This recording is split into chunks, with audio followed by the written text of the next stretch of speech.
Let's talk about disgraced pastor, Clinton Simpson, who was brutally murdered in his prison cell in Texas. Not only was this piece of shit Chomo a wolf in sheep clothing as a pastor, he also owned a store called Don's Trains with over 12 victims, some 14 and some as young as 4 years old.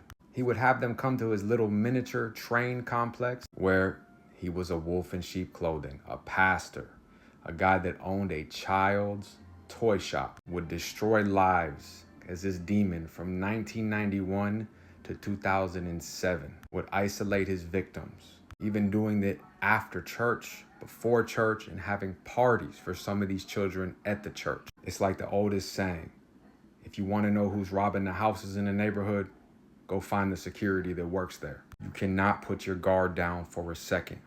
Some of the most evil, demonic child predators are the ones that work closely with children. And a lot of these children, 4 of them, went to authorities where they said, no way, he's a pastor, it could never happen. Trying to out the families out of the community because he was a pastor in the church, owned a huge company, had a lot of money.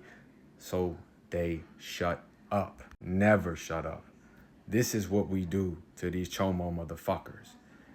North Texas man, Clinton Simpson, 76, was found with his head caved in. Now, he was also on suicide watch. Sound familiar? And the unit he was in is one of the more high custody areas in the jail or prison. They have you under surveillance 24/7. They monitor your food, even your clothes. You have to wear what's called a turtle suit. It's a green outfit that's basically paper, so you can't choke yourself. Very familiar, right? Everything you do is monitored, from your medicine, your shower, your food. Because in 2007, when he was arrested for these 12 heinous crimes that include aggravated sexual assault on a child, indecency with a child, and continuous sexual abuse of young children. He would do it on these little private train rides in his little business where he had like this mini little roller coaster where he could isolate these children and wreak havoc. In 2007, multiple allegations arose, the worst one being from a toddler that they linked not just through word of mouth, but through physical evidence. Of course, these wolves in sheep clothing, the pillar of the community, the pastor, the man that owned the private church rides, where you can go on a train if it's your birthday and get free merchandise. All of a sudden, when he gets arrested for 12 counts, he has no idea. His mind, his mental sanity isn't there. He doesn't know anything.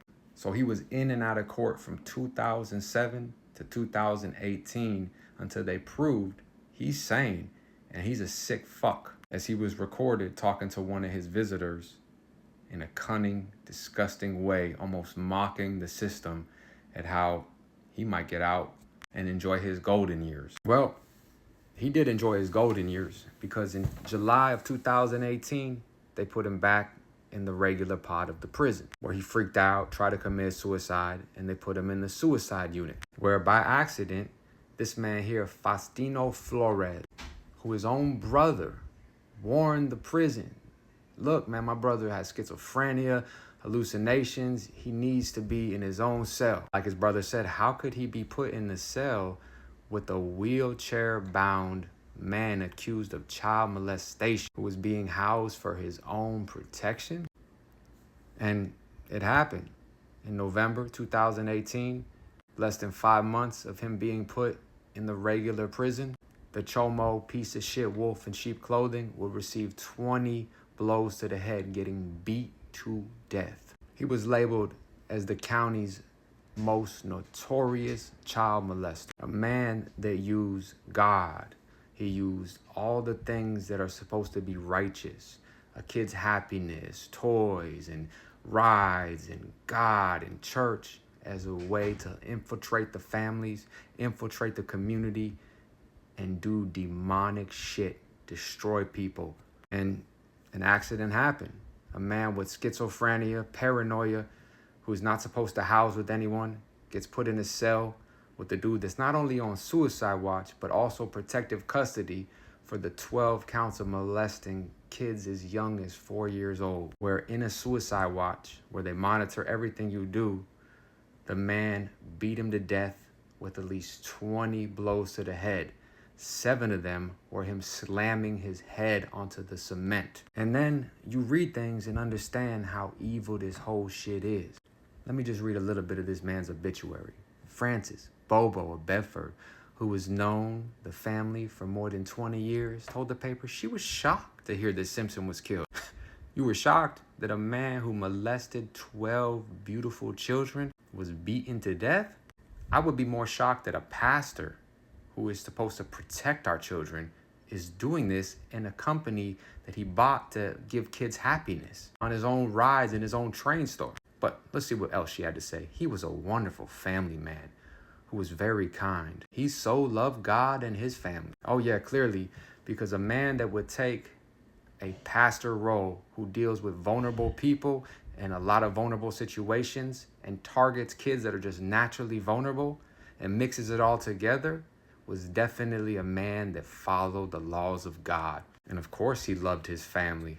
I mean, he molested 12 children and you guys are saying he's a great man. Of course he loved y'all. Oh, she also said he was an instructor at the Brown Trail Church of Christ in Bedford, calling him a great preacher. The man would have never done what he was accused of. So when October and a man came forward about inappropriate touching of preschool age girls, 11 girls and a boy at his own place, they were all lying, right? All those kids, they were just lying about it because he was a good pastor, right?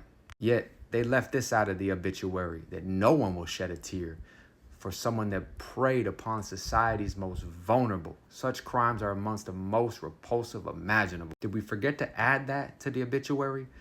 Did we forget to add that he literally is a wolf in sheep clothing as he took the cloak of God, the coverage of God, and used it to hurt our beautiful children? Not 1, not 2, not 3, not 4, but 12 different kids of different families ranging from 4 to 14 all said he did it at the same place of the train place he owned where he would take the children after Bible study. How did we forget to add that? Huh? Oh, sometimes that shit just never seems to come out. This is why these sick fucks get away with it for so long, because you got people like Frances Bobo who says these great things. She probably said it was all set up. They're hating on me. You know how that shit goes, right? No, the reality is this. You let a man infiltrate your community, and when I read this, I either think she was part of this or she is just so in denial because it was her mistake or something like that while he was in that position of power. It's either you're that evil, ignorant, or you're that guilty on your conscience. Because people, time and time again, the preachers, the pastors, the boyfriends, the girlfriends, they are not babysitters. Evil people will always put themselves in positions to be the victim. They will try to have some type of sway over the government, the people's opinion. And when you fight for your kid, it's almost like you're antagonizing this poor old man, this great man. That's what they do. They're wolves in sheep clothing.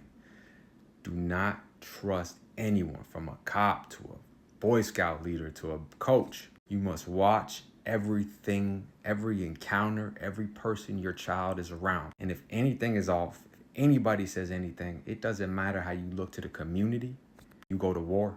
There is no hesitation. Because as you can see, this man was trying to play crazy for all those years. And he finally gets to the prison and gets put in the cell while he's in a wheelchair with 12 counts of molestation of children under the age of 14, where he's beat to death in one of the most monitored units in the prison, has his head slammed in the ground, slapped out of a wheelchair with a guy that isn't supposed to house with anybody, another guy on suicide and protective custody watch. It's because y'all need to leave our kids alone. They infiltrate as doctors, cops, anything, everything, pastors, preachers, coaches, therapists, youth counselors. It goes on and on. Just how this man beat him to death in that cell. We have to go to war to prevent this before this even happens. With ladies like Bobo out there, people like Bobo who are guilty, evil, or ignorant, It's up to us to protect our children. Stay out, stay free.